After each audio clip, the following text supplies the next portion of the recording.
하나님 말씀 보겠습니다. 하나님 말씀은 빌립보서 4장 4절로 5절의 말씀입니다. 빌립보서 4장 4절로 5절의 말씀을 다 같이 봉독하겠습니다. 주 안에서 항상 기뻐하라. 내가 다시 말하노니 기뻐하라. 너희 관용을 모든 사람에게 알게 하라. 주께서 가까우시니라. 아멘. 저는 오늘 여러분들과 함께 빌립보서 4장 4절로 5절의 말씀을 가지고 용서하라라는 제목으로 피차의 은혜를 나누겠습니다. 우리가 어제 기뻐하라라는 제목으로 함께 은혜를 나누었습니다. 하나님께서는 우리가 이 세상을 사는 동안 기쁘게 살기를 원하고 계십니다. 어느 부모가 자식이 슬프고 걱정스럽고 염려하며 살기를 원하고 있겠습니까? 하나님은 우리의 아버지가 되십니다. 하나님께서는 우리를 기쁘게 살게 하기 위해서 에덴 동산을 허락하셨습니다. 그런데 그만 아담과 하와가 범죄함으로 말미암아 기쁨이 사라지고 두려움과 공포와 걱정과 근심이 찾아왔습니다. 그럼에도 불구하고 하나님은 범죄한 아담과 하와의 후손인 우리들에게 그분의 아들인 독생성자 예수 그리스도까지 허락해 주시면서 이 땅에서 기쁘게 살아야 된다 이야기해 주고 있습니다. 그리고 오늘 본문 말씀처럼 빌립보서 4장 4절 말씀처럼 주 안에서 항상 기뻐하라. 내가 다시 말하노니 기뻐하라고 말씀하고 있습니다. 그냥 권면하는, 제안하는 정도가 아니라 명령하시고 강조하심으로 말미암아 이 땅에서 기쁘게 살아야 된다라고 이야기해주고 있는 것입니다. 그런데 기뻐하기가 어렵고 환경의 영향을 받아서, 감정의 영향을 받아서, 주변 사람들의 영향을 받아서 기뻐하기보다는 슬퍼하고 두려워하고 무서워하고 염려하는 것이 현실을 살아가고 있는 우리의 모습입니다. 사도 바울은 자기가 감옥에 갇혀 있는 상황 속에서도 밖에서 자유롭게 생활하는 우리들에게 기뻐하라 말씀해주고 있는 것입니다. 뿐만 아니라 자기 자신도 비록 감옥에 있지만 기쁘다고 이야기하고 있는 것입니다. 왜냐하면 주 안에 있기 때문이라고 이야기하고 있습니다. 그러므로 우리들도 환경에 의한 기쁨과 즐거움이 아닌 오직 주님 한 분만으로 기뻐하고 주님 안에서 기뻐하는 여러분들이 되시기를 주님의 이름으로 축원을 드립니다. 이 사도 바울은 빌립보 교회에 기뻐하라 이렇게 이야기한 다음에 그 다음에 하신 말씀이 무엇이냐? 오늘 우리가 읽은 빌립보서 4장 5절 너희 관용을 모든 사람에게 알게 하라. 주께서 가까우시니라 말하고 있습니다. 여기 보면 관용이라는 말을 적어 놓았습니다. 관용이 무엇인가? 제가 국어사전을 찾아보니까 관용의 뜻이 너그럽게 받아들이고 용서하라 라고 하는 뜻이 적혀 있습니다. 관용이라고 하는 것은 결국 용서하라는 것입니다. 믿음의 사람들의 관계에서 중요한 것이 기뻐하는 것인데 그 다음이 바로 용서해야 된다는 것입니다. 신앙생활의 많은 부분이 어디에서 문제가 생기냐? 바로 이 용서의 부분에서 문제가 생깁니다. 신앙생활은 아주 열심히 합니다. 교회 잘 나옵니다. 하나님하고의 관계는 문제가 없어 보입니다. 그런데 그 마음에 용서가 없습니다. 용서하지 않는 마음이 우리 믿음의 사람들의 문제라고 하는 것입니다. 기뻐하긴 합니다. 그런데 용서가 없습니다. 그러면 진정한 믿음의 사람의 자세가 아니라는 것입니다. 이제 주 안에서 기뻐하였으면 그 다음 단계로 용서해야 된다라고 말하고 있습니다. 마가복음 11장에 보면 예수님께서 제자들에게 무화과나무의 비유를 들어서 이야기를 하십니다. 믿음에 대한 이야기를 하시는데 예수님께서 베다니에서 예루살렘에 가시면서 무화과나무를 보고 열매가 없는 것을 꾸짖으셨습니다. 그런데 그 다음날 그 무화과나무가 뿌리째 말라있는 것을 베드로가 발견하고 예수님께 예수님 어제 예수님께서 말씀하신 그 무화과나무가 뿌리째 말랐나이다 라고 이야기하니까 예수님께서 그 자리에서 제자들에게 믿음을 가져야 된다라고 이야기를 합니다. 그게 유명한 마가복음 11장 24절에 그러므로 내가 너희에게 말하노니 무엇이든지 기도하고 구하는 것은 받은 줄로 믿으라. 그리하면 너희에게 그대로 되리라 말하고 있습니다. 이것은 믿음에 대한 이야기입니다. 근데 그 믿음에 대한 이야기를 하시고 그 다음에 이 믿음을 더욱더 굳건히 해야 된다, 이 믿음에 대해서 어떻게 해야 된다, 이 믿음이 굳건해지려면 이렇게 해야 된다, 그런 이야기, 믿음을 더 발전시키는 이야기가 그 다음에 나와야 되는데, 성경을 자세히 보면 마가복음 11장 25절은 이렇게 말하고 있습니다. 믿음에 대해서 분명히 이야기했지 않습니까? 기도하고 구하는 것은 받은 줄로 믿으라, 그리하면 그대로 되리라 하고 나서 25절에 서서 기도할 때 아무에게나 혐의가 있거든 용서하라, 그리하여야 하늘에 계신 너희 아버지께서도 너희 허물을 사하여 주시리라 하시니라. 앞의 말씀과 전혀 동떨어진, 전혀 다른 말씀처럼 보입니다. 믿음에 대한 이야기를 하시고 나서 그 다음에 바로 나온 게 무엇이냐? 바로 용서해야 된다라는 것입니다. 믿음으로 구하면 무엇이든지 그대로 되는데 그 다음이 무엇이냐? 용서라고 말하고 있습니다. 믿음에 꼭 따라붙는 것이 무엇이냐? 그것이 바로 용서입니다. 그래서 믿음의 사람들은 용서를 잘해야 됩니다. 우리가 하나님을 본받는 사람, 예수님을 닮아가는 사람이라고 이야기합니다. 그래서 우리들을 크리스찬이라고 이야기합니다. 세상 사람들이 우리들을 보기에 그리스도를 닮은 자다라고 해서 크리스찬이라는 용어를 우리에게 씁니다. 예수님을 닮았다는 것이 무엇입니까? 교회 열심히 나오고 예배 잘 드리는 것, 그건 뭐 당연한 것이고요. 예수님이 이 땅에 오셔서 하셨던 일들을 우리도 하고 우리도 그분의 성품을 닮아가는 것 아니겠습니까? 근데 우리가 닮아가야 될 그분의 성품 중에 가장 중요한 게 무엇이냐? 바로 용서의 성품을 닮아야 된다는 것입니다. 예수님이 용서하지 않았으면 우리는 지금 지옥에 가 있을 사람들입니다. 그분의 한없는 사랑과 용서가 우리를 구원이라는 길로 인도해 주신 것입니다. 자기를 채찍질하고 때리고 침뱉고 저주하는 그들에게 예수님이 무엇이라고 이야기하십니까? 하나님께 저들이 무엇을 하는지 알지 못한다고 하면서 저들을 용서해 달라고 이야기하고 있습니다. 하나님께 자기가 죽게 생겼는데도 저들을 용서해 달라고 하시는 모습, 이것이 바로 예수님의 모습입니다. 누가복음 23장 34절에 이에 예수께서 이르시되 아버지 저들을 사하여 주옵소서, 자기들이 하는 것을 알지 못하니이다 하시더라. 그들이 그의 옷을 나눠 제비 뽑을세라고 말하고 있습니다. 우리가 닮아야 될 예수님의 성품, 바로 예수님의 용서입니다. 하루는 예수님의 제자 베드로가 예수님께 용서에 대해서 물어봅니다. 도대체 예수님이 용서에 대해서 이야기를 하는데 우리 믿는 사람들은 얼마큼 용서하면 됩니까? 물어봅니다. 마태복음 18장 21절에 그때 베드로가 나와 이르되 주여, 형제가 내게 죄를 범하면 몇 번이나 용서하여 주리이까? 7번까지 하오리이까? 이야기합니다. 베드로의 최대치는 7번이었습니다. 그런데 예수님께서 그런 베드로에게 이렇게 답해 주십니다. 마태복음 18장 22절에 예수께서 이르시되 내게 이르노니 7번뿐 아니라 7번의 70번까지라도 할지니라 말하고 있습니다. 이게 무엇을 말씀하시는 것입니다? 7이라고 하는 숫자는 완전수입니다. 그래서 7이라는 숫자가 중요한데 그 7번을 70번씩이라고 해서 77에 49, 야 490번 용서하면 되는구나 라고 이야기하는 것입니까? 그것이 아닙니다. 이것은 완전히 끝까지 끊임없이 용서해 주라는 것입니다. 근데 더 재미있는 건 그 다음에 예수님이 어떤 비유를 드시냐? 천국에 대한 비유를 이야기하면서 1만 달란트 빚진 자에 대한 이야기를 합니다. 1만 달란트 빚진 자가 빚을 탕감받고 돌아가는데 자기에게 고작 100데나리온 빚진 자를 보고 그 빚을 갚으라고 하면서 그 사람을 옥에 가두는 그런 모습을 보여주는 그러한 장면이 나옵니다. 그리고 이런 사람은 악한 사람이라고 이야기합니다. 다시 말하면 용서하지 못하는 자를 악한 사람이라고 말씀하고 있는 것입니다. 마태복음 18장 32절로 33절에 보니까 이에 주인이 그를 불러다가 말하되 악한 종아, 내가 빌기에 내가 내 빚을 전부 탕감하여 주었거늘 내가 너를 불쌍히 여김같이 너도 내 동료를 불쌍히 여김이 마땅하지 아니하냐 말하고 있습니다. 그리고 나서 마태복음 18장 35절에 결론을 내리십니다. 너희가 각각 마음으로부터 형제를 용서하지 아니하면 나의 하늘 아버지께서도 너희에게 이와 같이 하시리라 말씀하고 있습니다. 믿는 사람이라면 용서의 문제가 굉장히 중요합니다. 해도 되고 안 해도 되는 선택의 문제가 아닙니다. 바로 천국의 문제라는 것입니다. 믿음의 문제라는 것입니다.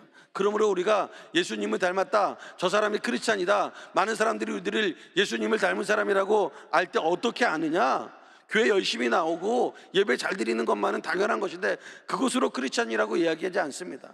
진짜 크리스찬의 모습은 용서를 잘해야 되는 것입니다. 관용을 알려야 되는 것입니다. 지금 우리 크리스찬들이 많이 욕을 먹고 있는 부분들이 어느 부분입니까? 바로 이 용서의 부분이라는 것입니다. 그래서 예수 믿으면 사나운 사람이 되어서는 안 됩니다. 용서하는 자가 되어야 됩니다. 우리가 사나워야 할 대상은 사람이 아니라 원수마귀입니다. 원수마귀는 대적하고 사납게 몰아붙여야 됩니다. 야고보서 4장 7절에 이렇게 말합니다. 그런즉 너희는 하나님께 복종할지어다. 마귀를 대적하라. 그리하면 너희를 피하리라. 대적하라고 하신 말씀은 마귀에게, 우리가 마귀를 대할 때 대적하라고 말씀하신 것입니다. 우리가 사람을 대할 때 대적하라고 말씀하신 것이 아닙니다. 마귀에게 사납게 해서 마귀가 피해야 됩니다. 그런데 사람에게 사납게 해서 사람이 피하는 사람이 되어서는 안 됩니다. 사람에 대해서는 사나워서는 안 돼요. 사람은 사랑의 대상이요 용서의 대상입니다. 에베소서 4장 32절에 보면 서로 친절하게 하며 불쌍히 여기며 서로 용서하기를 하나님이 그리스도 안에서 너희를 용서하심과 같이 하라 말하고 있습니다. 우리가 예수님을 닮겠다, 예수님을 닮아가는 사람이다 라고 이야기할 때 가장 중요한 부분이 바로 이 용서라는 것입니다. 그런데 저도 이렇게 이야기하고 있지만 이 부분이 저도 굉장히 힘들어요. 어렵습니다. 용서하려고 해도 얼굴만 보면 화가 막 치밀어 오릅니다.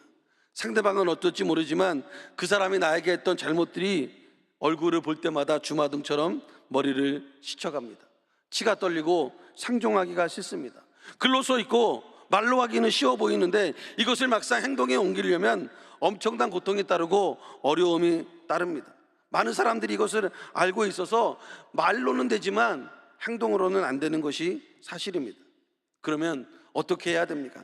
그렇게 하지 못하는 자기 자신에 대해서 자책하고 죄책감을 가져야 할까요? 아니면 포기하고 그냥 미워하고 용서하지 않고 저주하며 살아야 할까요? 예수님께서 우리들에게 해결책을 허락해 주셨어요.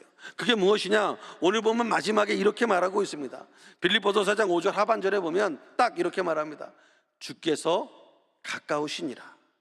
여러분, 우리가 그냥 보면 용서가 안 돼요. 그런데 주께서 가까우시다 이 생각을 하면 쉽게 용서할 수 있는 것입니다. 쉽게 이야기하면 천국을 바라보라는 것입니다. 천국이 가까이 왔다라는 것입니다. 주님도 우리가 얼마나 용서하는 것이 힘들고 어려운지 아십니다. 그래서 명령하고 끝나는 것이 아니라 명령을 말씀해 놓고 어떻게 해야 되냐? 주께서 가까우시니라.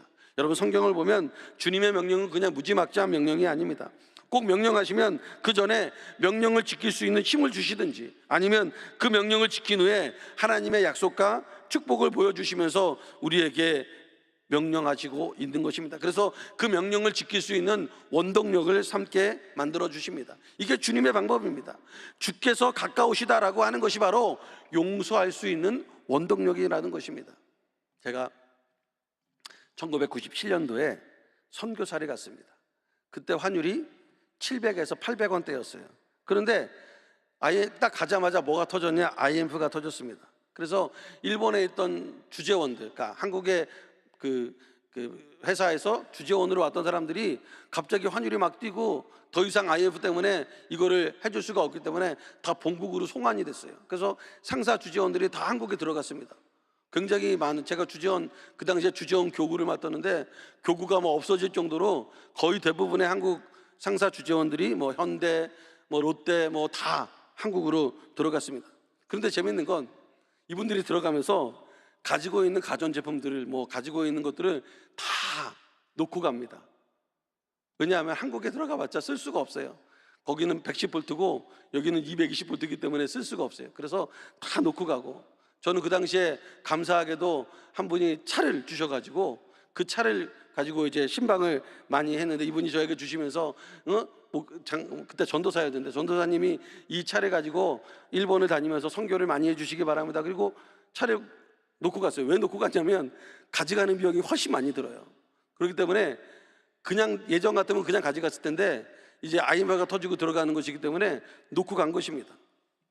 그리고 또 아까 말씀드렸듯이 110V, 220V 가전제품도 안 되기 때문에 뭐 못 가져가고 놓는 것이고, 또 저도 일본에 갈 때 한국에 있는 모든 것들을 놓고 갔습니다. 왜냐하면 지금은 한국의 뭐 가전제품들이 뭐 세계에서 가장 좋은 가전제품인데, 제가 97년도에 일본에 갈 때만 해도 한국 가전제품이 그렇게 좋다고, 뭐 텔레비전이나 이런 것들이 그렇게 좋다고 인정을 못 받을 때였습니다. 오히려 일본의 소니나 파나소닉이나 이런 게 훨씬 좋을 때였기 때문에 여기 있는 걸 굳이 싸두고 갈 필요가 없어요. 여기 있는 거 놓고 거기 좋은 거 있기 때문에 그거 사면 됩니다. 어차피 왔다 갔다 물류하는 비용도 많이 들고 이게 더 낫겠다. 그래서 한국에 있는 거 다 놓고 그러고 갔습니다. 왜? 미련이 없어요. 여기보다 거기가 훨씬 좋으니까. 또 거기서도 이쪽에 올 때 다 놓고 옵니다. 왜? 쓸 수도 없고 이제는 여기가 훨씬 더 좋으니까 다 놓고 오게 되는 것입니다. 그렇게 이거 가져야 된다, 이거 남이 빌려달라 그러면 안 된다, 내 거다라고 이야기했음에도 불구하고 다 놓고 올 수 있던 것도 왜 그러냐? 여기가 더 좋으니까. 또 제가 일본에 갈 때는 거기가 더 좋으니까. 여러분, 우리가 어떻게 용서할 수 있습니까? 바로 주님 나라가 훨씬 좋기 때문입니다. 이 세상에 있는 것보다 주님 나라가 훨씬 좋기 때문에, 그래, 이 세상의 것은 아무 의미가 없지. 천국을 바라볼 때 이 세상의 모든 것은 바로 의미 없는 것이 되기 때문에, 그러므로 죽어갈 수 있고 그러므로 용서할 수 있는 것입니다. 그래서 주님께서 용서가 어려운데 어떻게 용서하냐? 주께서 가까우시니라. 천국을 바라보라는 것입니다. 천국 가면 이 세상에서 좋았던 것이 다 의미가 없다라는 것입니다. 사도 바울은 어느 정도까지 이야기하냐? 빌립보서 3장 7절로 8절에 보면, 그러나 무엇이든지 내게 유익하던 것을 내가 그리스도를 위하여 다 해로 여길 뿐더러 또한 모든 것을 해로 여기면 내 주 그리스도 예수를 아는 지식이 가장 고상하기 때문이라. 내가 그를 위하여 모든 것을 잃어버리고 배설물로 여기면 그리스도를 얻고라고 말하고 있습니다. 그렇기 때문에 미련과 욕심이 없어집니다. 오히려 천국에 대한 소망으로 가득 차서 이 세상 것은 버리게 되는 것입니다. 그러므로 우리는 용서해야 되는 것입니다. 천국이 가까이 왔기 때문입니다. 용서를 잘하지 못한다 그러면은 천국을 제대로 보지 못하는 것입니다. 천국에 그 사람이 가까이 오지 않았기 때문에 용서를 하지 못하는 것입니다. 우리들이 다른 사람과 싸우거나 아니면 시기하거나 질투하는 것은, 용서를 못하는 것은 어디에서 나오냐? 바로 욕심에서 나옵니다. 이게 더 좋고 좋으니까 용서가 안 되는 거예요. 내가 더 가져야 되니까 줄 수가 없는 거예요. 나눠줄 수가 없는 거예요. 야고보서 1장 15절에 욕심이 잉태한즉 죄를 낳고 죄가 장성한즉 사망을 낳느니라 말하고 있습니다. 사망에 이르는 길의 처음이 바로 욕심이라는 것입니다. 내 것에 대한 물욕, 내 것이라는 이기주의적인 생각이 욕심으로 나아가게 되고, 그것이 싸움과 다툼과 시기와 질투로 나아가게 되는 것입니다. 이러한 것에 둘러싸여 있으면 용서할 수가 없습니다. 왜냐? 당장 나에게 손해가 있으니까, 내가 해를 당하게 되니까, 나를 미워하고 나를 시기하는 그런 사람들이 미워지고 싫어지기 때문에 용서할 수가 없는 것입니다. 그러나 우리 예수 믿는 사람들은 많이 용서할 줄 알아야 돼요. 우리에게 필요한 것이 무엇이냐? 아침 새벽에 이렇게 나올 분들은요, 대단히 믿음이 뛰어난 분들입니다. 여기에 필요한 것이 무엇이냐? 용서가 필요한 것입니다.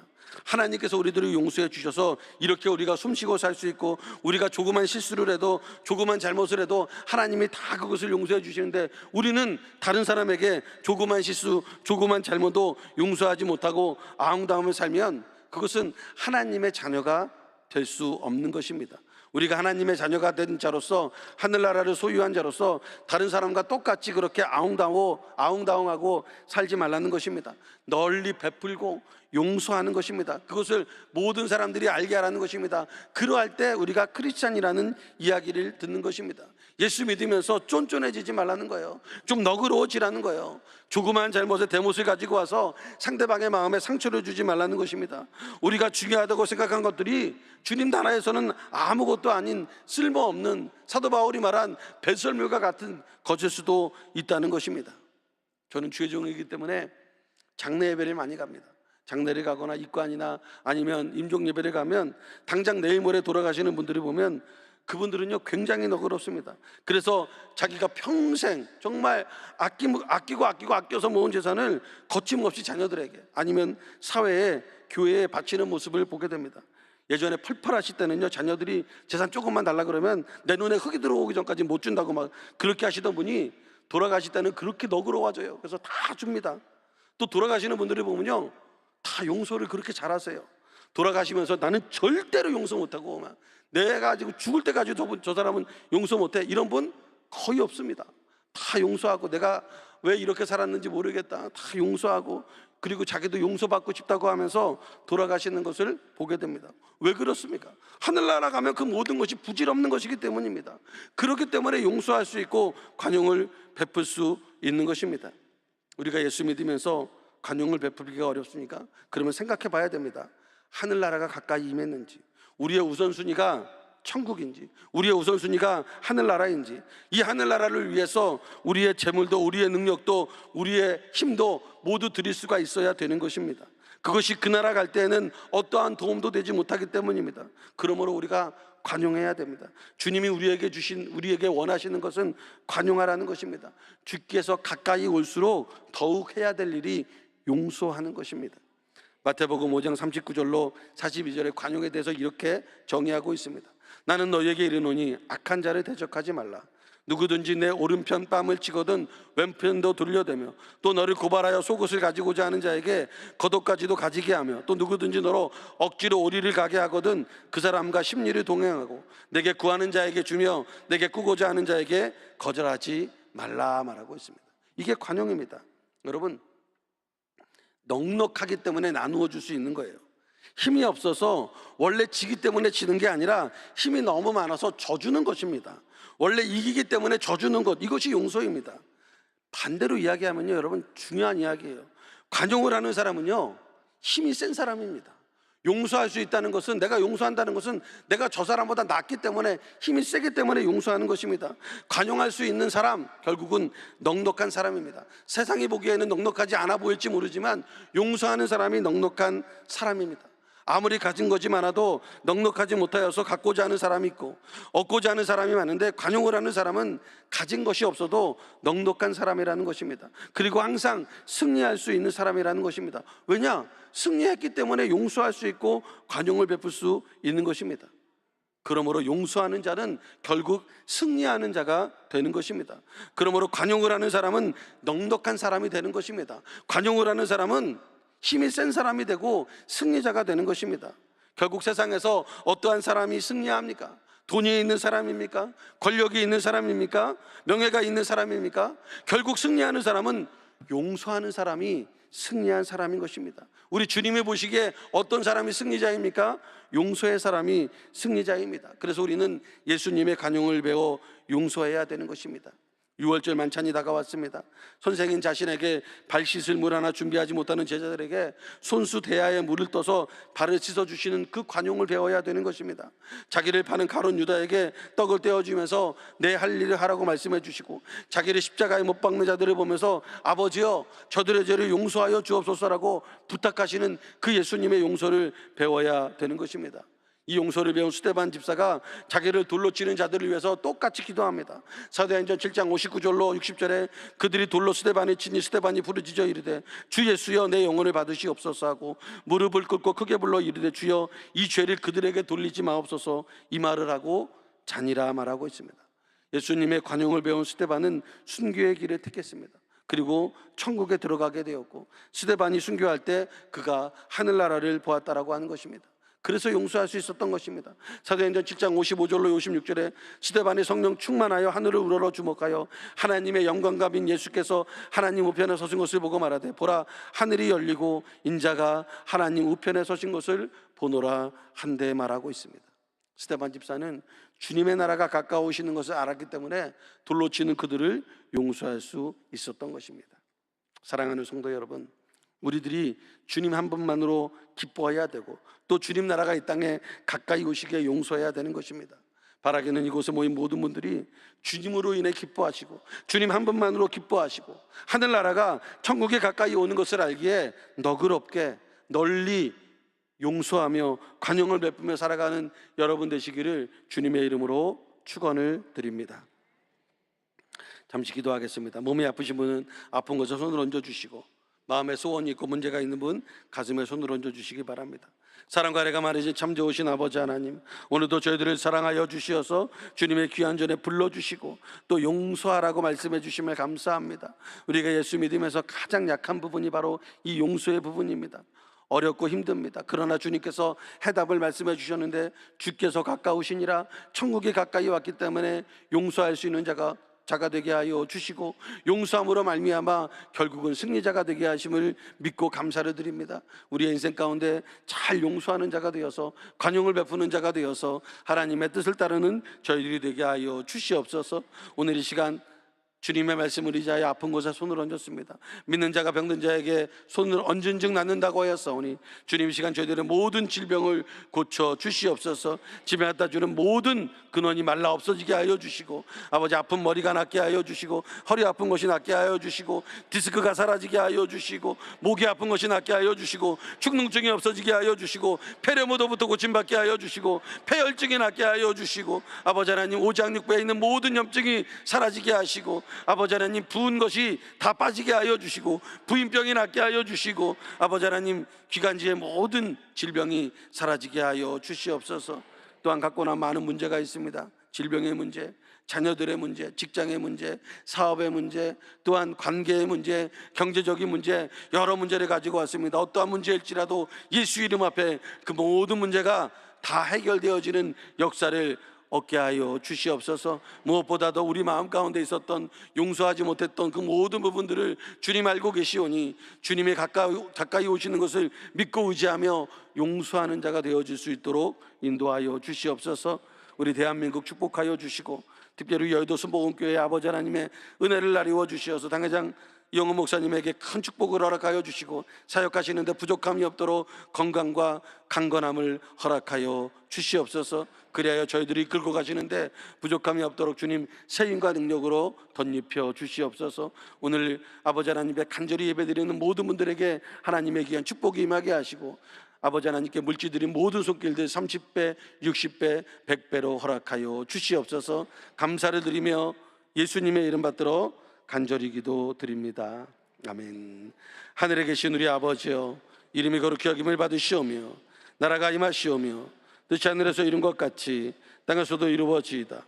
오늘 우리에게 일용할 양식을 주시옵고 우리가 우리에게 죄 지은 자를 사하여 준 것 같이 우리 죄를 사하여 주시옵고 우리를 시험에 들게 하지 마시옵고 다만 악에서 구하시옵소서. 나라와 권세와 영광이 아버지께 영원히 있사옵나이다. 아멘.